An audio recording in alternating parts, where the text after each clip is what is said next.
I've managed to invest in the region of £50,000 over the past 4 years in money that I spared from my salary.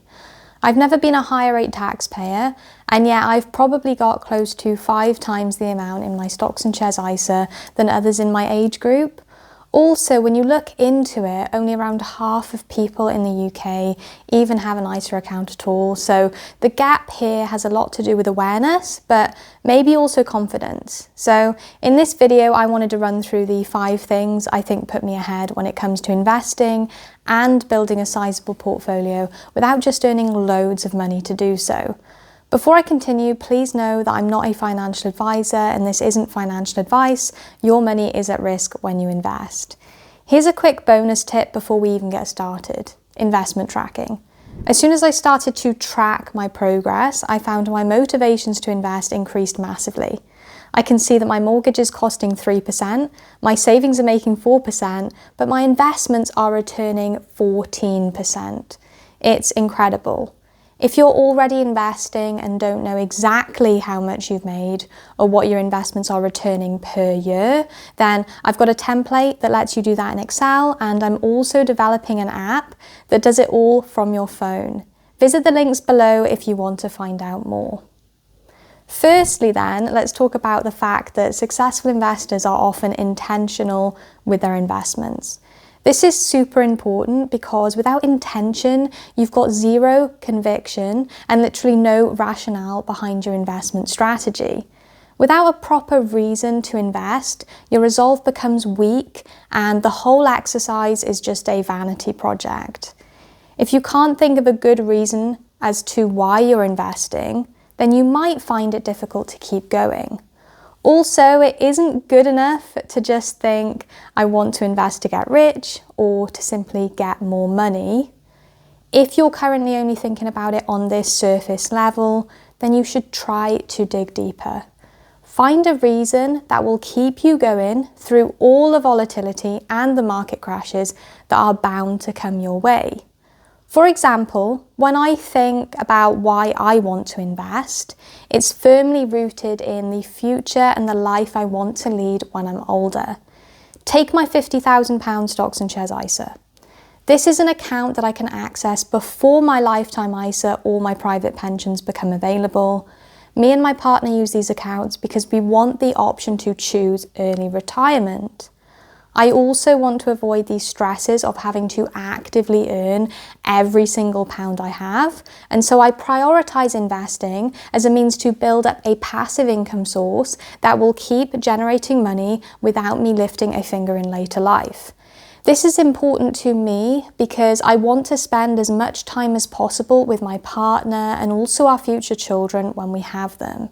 We want to be present as parents and have time to help them with their studies or to try out new hobbies. I know that the situations are going to be different for everyone, but my recommendation would be to tie it back to you and why you feel that you need to invest. Another thing successful investors share is an understanding of how investing works and how the numbers fit into their own lives. Building up some knowledge in this area helped boost my confidence, and I now see investing as one of the best ways to get value for money. I think about how £1,000 invested today could be worth 10 times that amount in retirement. Obviously, that's not an exact formula, but it's a concept that I find very useful when testing my resolve. And it also gives me a steer when selecting a number to aim for. Hitting £50,000 in my i.s.a. by age 30 was a great goal for me because it made me think that in retirement that could be worth £500,000. You could make projections like I did in this video here to see where your money may end up if you decide to keep it invested for a certain amount of time, but remember that there's no guarantee of it. We're just making assumptions based on what we think might happen to our investments in the future. As with the first point, this is actually quite personal because your numbers will depend on how long you intend to invest the money for, what rate of return you think is going to be realistic after inflation, and how much you want to end up with. I also want to say that you shouldn't be aiming to invest the absolute max you can afford if it makes you unhappy to do so. Ideally, investing should make you feel good, and that's how it's always been for me.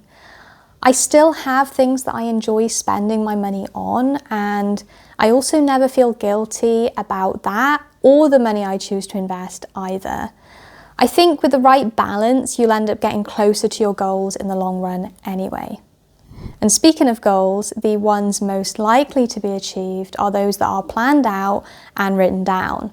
It sounds obvious, but if you want to invest more, then you probably need to think about the actions it's going to take and break it down step by step. It's no good thinking, oh, wouldn't it be nice if I had 100k invested, if you don't have a feasible way of reaching that goal. So let's think about this together.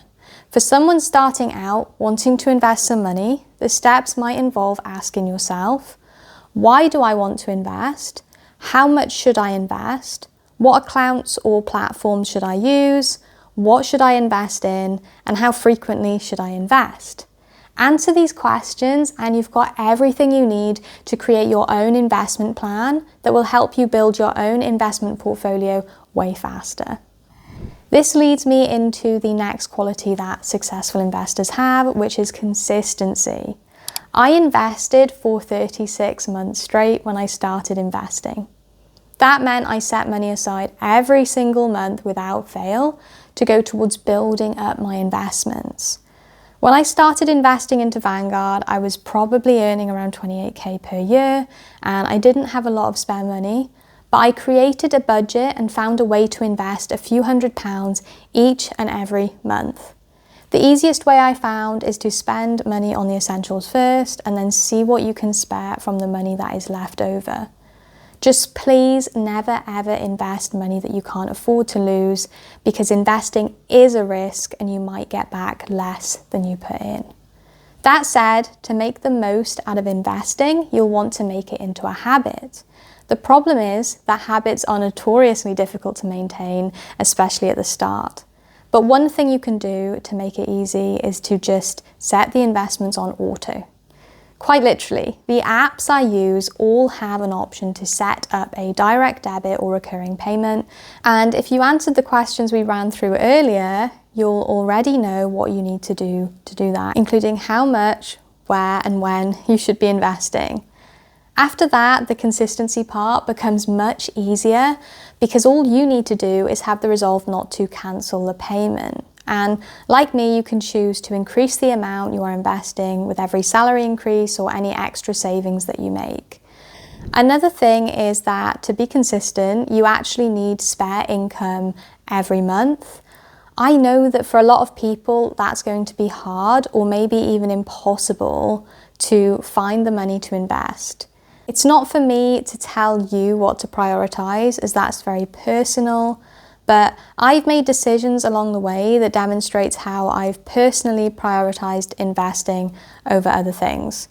Some of those include investing more as salaries go up, not having children yet, buying a lower value property than I could afford, going on cheaper holidays, not drinking alcohol or smoking, cooking 99% of our meals ourselves, always sticking to our budget, and combining two incomes and sharing household bills. It honestly isn't something that can necessarily be sorted out quickly or easily. Everyone has essential costs or bills that must be met, and so if that's the case and you can't invest yet or you only have a little bit going spare, then I recommend you do what is going to be sustainable for you. Before I officially started investing in 2021, I actually had £20 per month going into an investment account. That might not sound like much, but it was a really important step because it helped me realize that I could stay consistent, and it also paved the way for when I had a pay rise the following year and I had more money to invest from that point onwards. If that's the only thing you take away from this video, then I think I'm happy, because I'm really serious when I say that just having the account opened and depositing any amount of money will be a huge boost to your confidence and also put you ahead of most people.